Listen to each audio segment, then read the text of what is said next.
Hello there. This is an astrological forecast for Virgo for May of 2013. And this also applies if you have a Virgo ascendant. So my dear Virgos, this month, big focus on anything connected with higher education, higher learning. Wonderful time to go back to school, to study, to plan to study something, to teach, to train, to get involved in anything in a university setting, anything involving higher education. With Mars in this 9th house for you all month, good time for travelling, for going off, for exploring, for planning a trip. Anything connected with travel, connected with international business is extremely well aspected. For the first 11 days of the month, we've got Venus in this 9th house as well. So you may meet somebody from abroad, a foreigner, a wonderful, dark, handsome foreigner, and you may end up in a romance with them. This is very possible.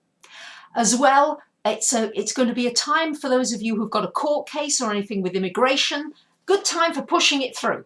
Really may find that if something's been languishing or sitting for a long time, Mars may push things through more for you.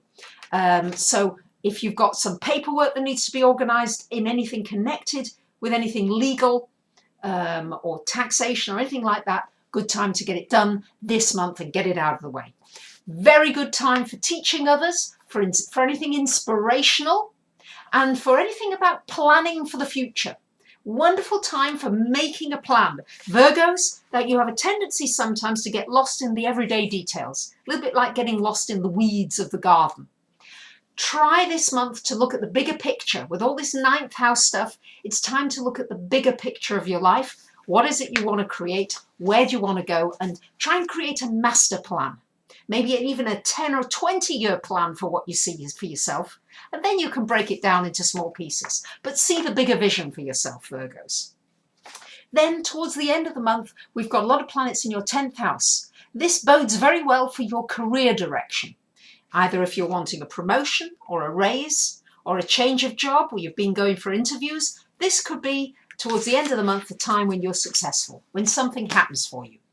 If you're in business for yourself, again, good time when your product or service may be well received. Of course, that is if you've been promoting it well enough and you've been out there and putting the work in. And Virgos, generally, you do put a lot of work in. So you should be seeing the fruits of your labour, particularly towards the end of this month.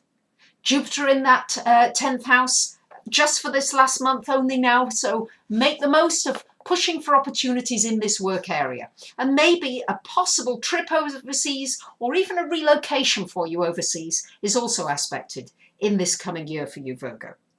With Uranus square Pluto from your 5th to your 8th house, you do need to keep an eye on finances, particularly on finances that involve somebody else. Also, you need to keep an eye on your bank, your financial institution, where you've got any money, even a mortgage, even a loan, even insurance. You need to keep an eye on that, and you might need to change arrangements. Really focus on it, go into the details, Virgo. That's what you're best at, and really look at what your arrangements are for all your finances, and see if there are any important changes that need to be made. Read that small print. There you have it, my dear Virgos. I wish you a wonderful month ahead, and do plan that wonderful trip, because that trip is very well aspected for you for this coming year. Now's the time to plan it. And I thank many of you who sign up to the free newsletter, who come for readings. I really enjoy hearing from you. Thanks for listening. Bye for now.